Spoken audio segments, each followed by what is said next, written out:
and we approve it.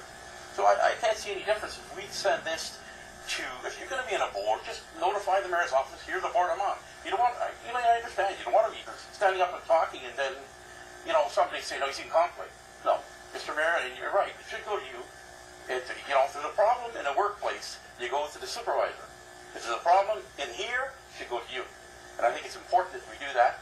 And I have no problem either. If I'm on a board, I'll give you at the start of the year, say, here's the board I'm on. And then if there's a problem with the board, then you say there's a problem with this one.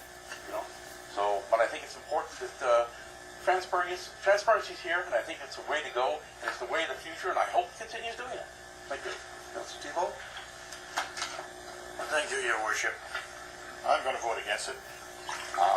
Number 4 and 5 just don't pass the smell test from my perspective. I think what we're looking at is a kangaroo court.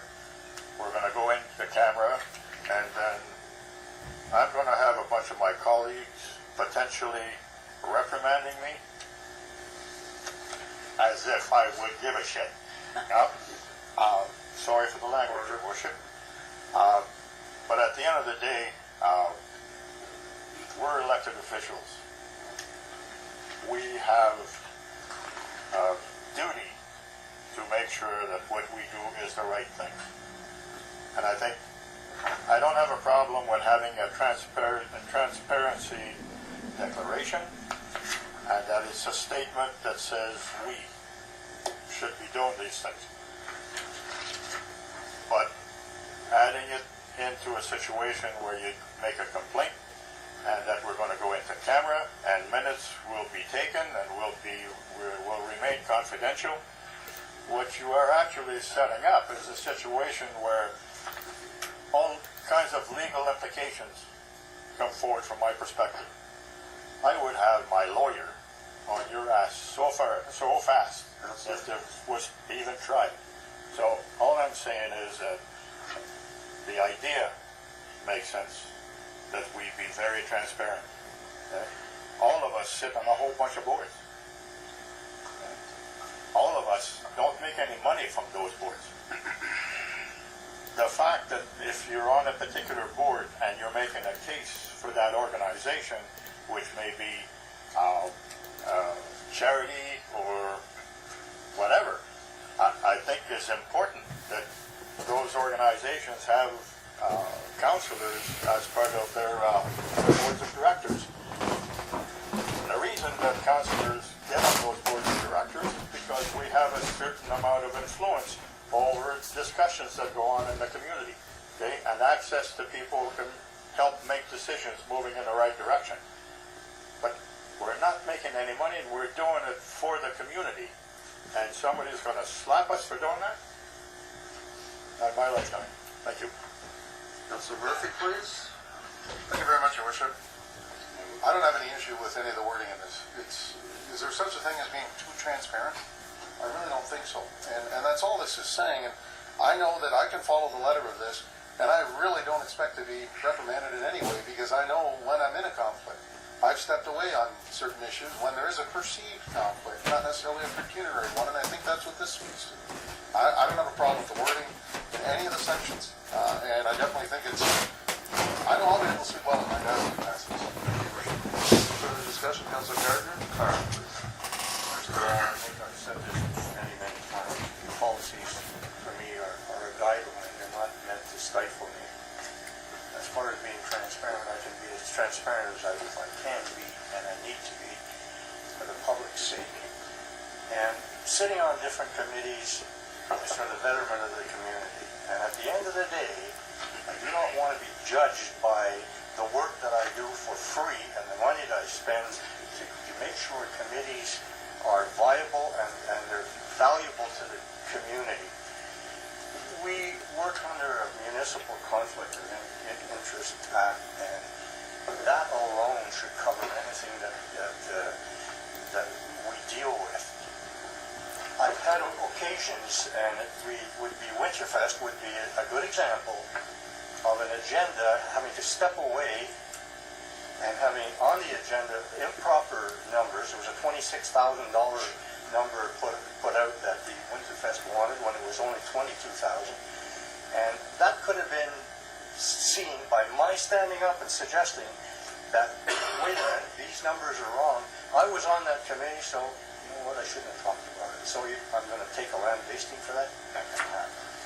I find this also a little bit too foggy. There are a lot of answers that I'd like to come out of this, like what is it this council can do to me if someone perceives that I'm in conflict, or what is the mayor can do to me? You know what, I'll make my decisions based on what I think is right, and I think it's been said in this council chambers before, and about this, too many rules and too many regulations coming forward when we already have the ones in place that cover what we do.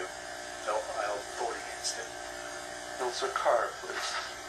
Well, thank you, Your Worship. I think the subject's been covered very well by all of my colleagues, but I'd remind everyone that this written report is here, right in black and white. But it says the councillor must determine for him or herself if they have a personal pecuniary interest in a motion before council. It's a responsibility of the member of council. It's a responsibility of the member of council to be responsible for transparency. I have no problems with standing up here and saying I'm on this board, that board, and I receive payment for that. I don't receive payment from any board. I'm employed by somebody who a board, but I don't make those decisions. We have a responsibility to inform the public of what's going on. I have no problems with that, but I think we'll do it now, and I don't see any reason for supporting this particular resolution. And like my colleagues before me, I will not support it. Mr. Mayor, Councillor Taylor? I'd like to make a motion to defer, if I can get a seconder, because I'd like to maybe address some of the fogginess that Councillor Gardner raised, and maybe address the issue of what happens in camera and not, the points raised by Councillor McDonald and Councillor Thibault. The purpose of the policy is to provide guidelines to elected officials for proactive disclosure during meetings and to increase the level of information available to the public. There's a contradiction there if we then go in camera to discuss a complaint process. It's what I raised in my initial remarks. It's part of the unease I have, even though I agree with the concept of the policy, I have some unease around the in-camera process and the complaint process. The motion is seconded by Councillor Sampson. Okay. Go ahead. Motion to defer. So I'm making the motion, and I would like to defer it to the next council meeting, if we can do that, so that it doesn't drag on. I know that councillors want us to move forward with this, and I agree. But there is an inconsistency or a contradiction in terms of the purpose and then the process. And if we can get that cleared up, I think we might get more consensus around the policy. Any further discussion on the deferral? Councillor Grant? I wouldn't support a deferral. It's as clear it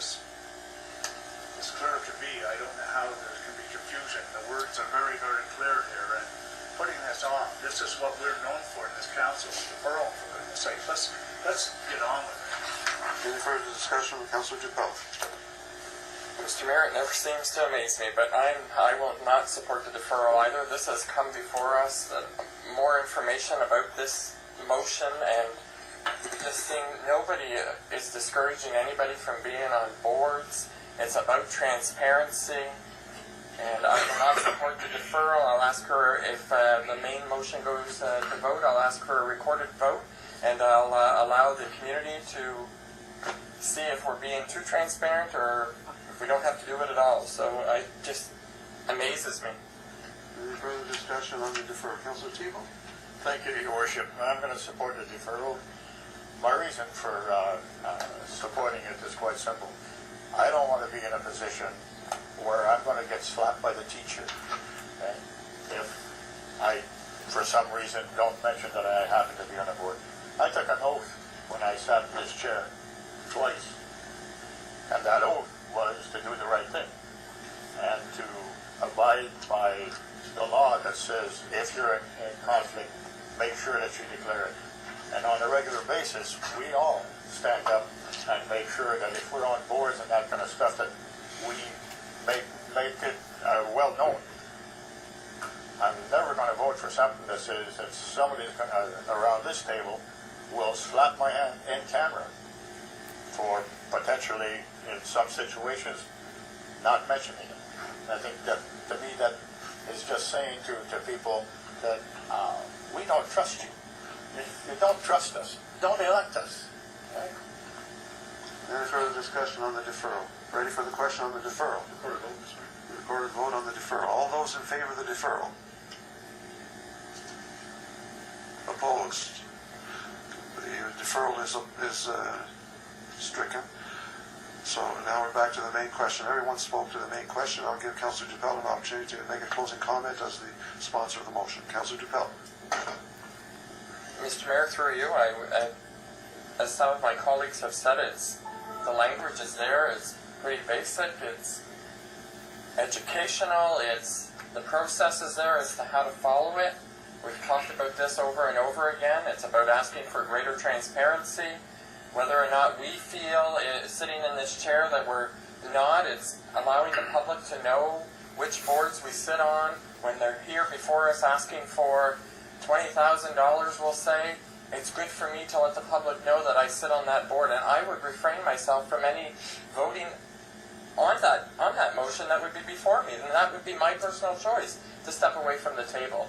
So this is nothing but transparency, and I'm confused as to why my colleagues would not support this, and I will ask for a recorded vote, Mr. Mayor. The recorded vote is requested. All those in favor?